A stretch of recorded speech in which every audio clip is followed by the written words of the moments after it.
Ciao ragazzi e ragazzi, volevo mostrarvi questo video. Guardate un po' cosa è successo a questo parroco della provincia di Salerno.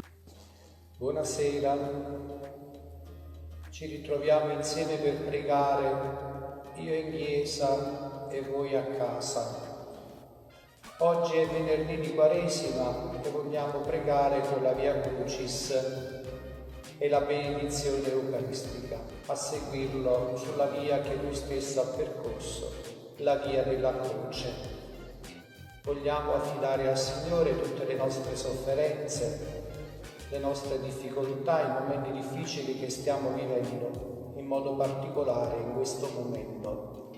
Preghiamo perché il Signore ci liberi da tutti questi mali e in modo particolare dai nostri peccati.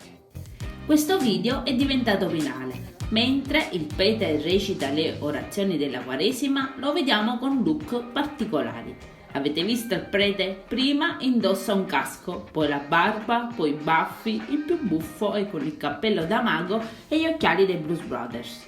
Naturalmente non è stato fatto di proposito. Posizionando il telefono prima della diretta, il parroco inavvertitamente ha attivato i filtri del cellulare ed ecco il risultato. Scherzetto tecnologico che almeno è riuscito a strappare un sorriso ai suoi fedeli in questo particolare periodo. Commentate pure, io adesso vi saluto e vi aspetto al prossimo video. Bye bye!